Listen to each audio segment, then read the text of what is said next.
Hello दोस्तों, आज हम विलियम शेक्सपियर की बहुत ही प्रसिद्ध कविता सोनेट 18 सेल आई कंपेयर थी टू अ समझते की बात करेंगे। यह कविता प्रेम, सुंदरता और समय पर आधारित है। इसमें कवि अपने प्रिय की सुंदरता की तुलना प्रकृति से करता है और कहता है कि कविता कैसे इंसान को अमर बना सकती है।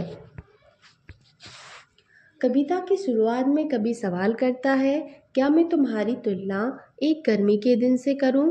पहले तो यह तुलना बहुत सुंदर लगती है, लेकिन कवि तुरंत ही कह देता है कि उसका प्रिय गर्मी के दिन से भी अधिक सुंदर है।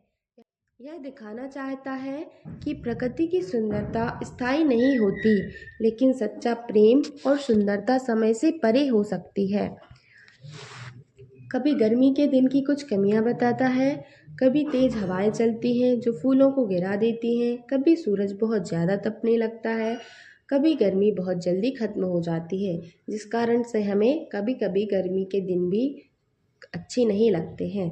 मतलब यह है कि गर्मी की सुंदरता स्थिर नहीं है, यह हर समय एक जैसी नहीं रहती है। शेक्सपियर यह समझाता है कि जो चीज़ें बदलती रहती हैं वह पूरी तरह सुंदर नहीं हो सकती।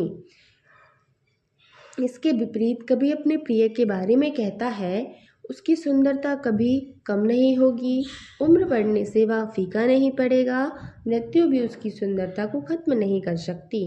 यहाँ प्रिय सिर्फ एक व्यक्ति नहीं, बल्कि आदर्श, सुंदरता और सच्चे प्रेम का प्रतीक है।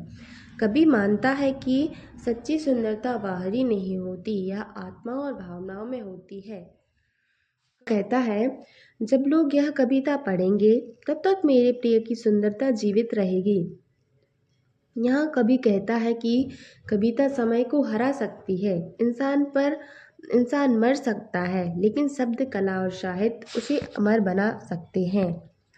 इस कविता का मुख्य संदेश प्रकृति की सुंदरता अस्थायी होती है, सच्चा प्रेम समय से परे होता है, कविता और कला इंसान को अमर बना सकती है। सोनेट 18 सिर्फ प्रेम कविता नहीं है,